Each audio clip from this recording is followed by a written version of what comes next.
तो दोस्तों ये जो हमारे कट्टर दोस्त इस समय बने बैठे हैं, इनका एक पक्का इलाज बहुत ही ज्यादा जरूरी है, क्योंकि इनकी वजह से भारत को अब बहुत ज्यादा नुकसान होने लगा है।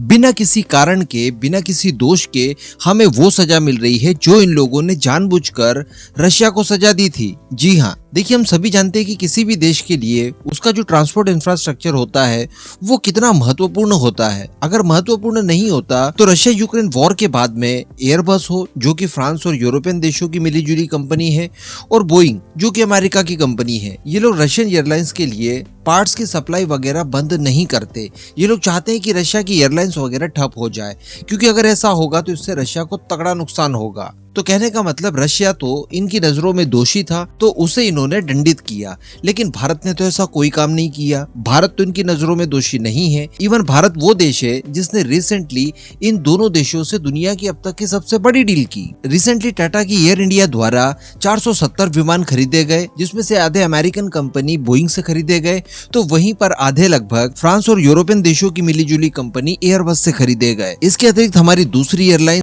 जिसका नाम इंडिगो है, उसने तो 500 के नंबर्स में एक साथ एयरबस से विमान खरीदे। तो कहने का मतलब हम लोग इन दोनों ही देशों की दोनों ही बड़ी कंपनियों के लिए इस समय प्राइम कस्टमर्स बने हुए हैं, और ऐसी परिस्थिति में हमारा ध्यान रखना सबसे पहले वो भी इनकी प्राइम ड्यूटी बनती है। और इसके पीछे का कारण आपको एक बार फिर से मैं ये फोटो दिखाना चाहूंगा। ये किसी भारत के रेलवे स्टेशन का फोटो नहीं, बल्कि भारत के एयरपोर्ट का फोटो है। और ये जो रश आप देख रहे हैं एयरपोर्ट पर, ये रश और ज्यादा बढ़ने जा रहा है, क्योंकि बताया जा रहा है कि जिस हिसाब से भारत की सिविल एविएशन इंडस्ट्री ग्रो करती जा रही है, जिस हिसाब से अब भारतीय लोग हवाई यात्रा कर रहे हैं, उसमें बहुत तेजी से बढ़ोतरी होती जा रही है। और पिछले साल की तुलना में इस बार ये 15% की तेजी से बढ़ेगी। और अगर आंकड़ों की बात की जाए तो लगभग 15.5 करोड़ नए यात्री अब विमानों से यात्रा करने जा रहे हैं। फिर डोमेस्टिक फ्लाइट्स हो या फिर इंटरनेशनल फ्लाइट्स हो, कहने का मतलब भारत के अंदर ट्रैफिक बहुत ही ज्यादा बढ़ने जा रहा है। इन्हीं के निदान के लिए भारत के अंदर लगातार एयरपोर्ट्स बनाए जा रहे हैं और साथ ही नए एयरक्राफ्ट खरीदे जा रहे हैं, ताकि हमारी इंडस्ट्रीज प्रॉपर फले फूले। अब हम लोग ये भी जानते हैं कि सिविल एविएशन के क्षेत्र में दो ही कंपनीज महत्वपूर्ण रोल प्ले करती है, एयरबस और बोइंग। इन्हीं दो के विमान हमारी सारी एयरलाइंस में मौजूद है। तो अगर किसी भी तरह की कोई समस्या आती है तो उसके लिए जिम्मेदार भी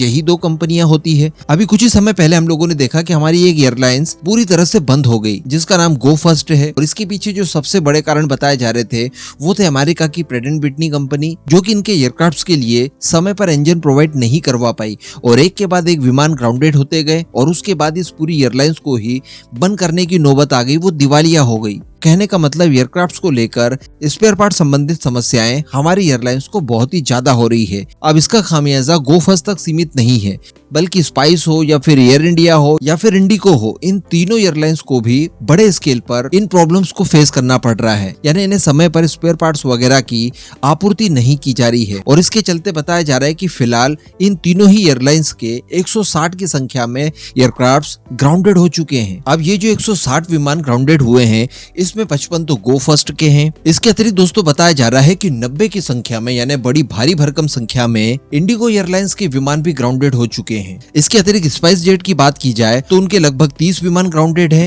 और टाटा की एयर इंडिया के लगभग 25 विमान ग्राउंडेड हैं। और समस्या यहाँ तक भी रहती तो समझ में आता कि ठीक है, आने वाले कुछ ही महीनों में स्पेयर पार्ट्स वगैरह ये लोग सप्लाई कर देंगे और उसके बाद ये विमान दोबारा से उड़ना शुरू कर देंगे, लेकिन ऐसा नहीं है, क्योंकि बताया जा रहा है कि आने वाले कुछ ही समय में ये संख्या और बढ़ सकती है, और ये संख्या लगभग पहुंच जाएगी 200 के आसपास। यानी हमारी सभी एयरलाइंस के कुल 200 विमान ग्राउंडेड हो चुके होंगे। तो इससे ये भी स्पष्ट होता है कि 40 और विमान ग्राउंडेड होने जा रहे हैं, ये एक खबर। और दूसरी खबर ये कि जो 160 की संख्या में ऑलरेडी विमान ग्राउंडेड हो चुके हैं, उनके भी रिपेयर होने की कोई चांसेस नहीं दिखाई दे रहे हैं, तभी जाकर ये नंबर 200 तक पहुंचेगा। अब आप सोचिए कि भारत को वैसे ही बहुत ज्यादा एयरक्राफ्ट्स की अनिवार्यता है। रिसेंटली जो बड़े नंबर्स में एयरक्राफ्ट्स खरीदे गए, दोनों के अगर मिला लिए जाए तो लगभग 1000 की संख्या में हम लोगों ने नए विमान खरीदे हैं। अब जो 1000 नए विमान खरीदे गए, उनकी तुलना में ऑलरेडी हमारे पास 200 की संख्या में ग्राउंडेड हो चुके हैं, यानी 20%। तो फिर मतलब क्या हो गया? तो अल्टीमेटली इसके लिए भारत को कोई सख्त कदम उठाने चाहिए और यहाँ पर जो दोषी हैं उन्हें तत्काल इसके लिए पनिशमेंट देते हुए सप्लाई चेन को सुनिश्चित करनी चाहिए, क्योंकि बताया जा रहा है कि सप्लाई चेन सुनिश्चित न होने की वजह से ये सारी प्रॉब्लम्स हमारी एयरलाइंस को उठाना पड़ रही है, जिससे भारत को मिलियंस ऑफ डॉलर्स का नुकसान हो रहा है। और विमान अगर ज्यादा समय तक ग्राउंडेड होते हैं तो उनमें कई और तरह की भी नई समस्याएं आ जाती है, जिन्हें सॉल्व कर देना एकदम से फिर पॉसिबल नहीं होता। हालांकि कुछ स्टेप्स उठाए जा रहे हैं। मैंने भी आपको पास्ट में बताया कि एयर इंडिया हो या फिर एयरबस हो, भारत के अंदर इनकी एमआरओ फैसिलिटीज वगैरह खुलनी शुरू हो गई है।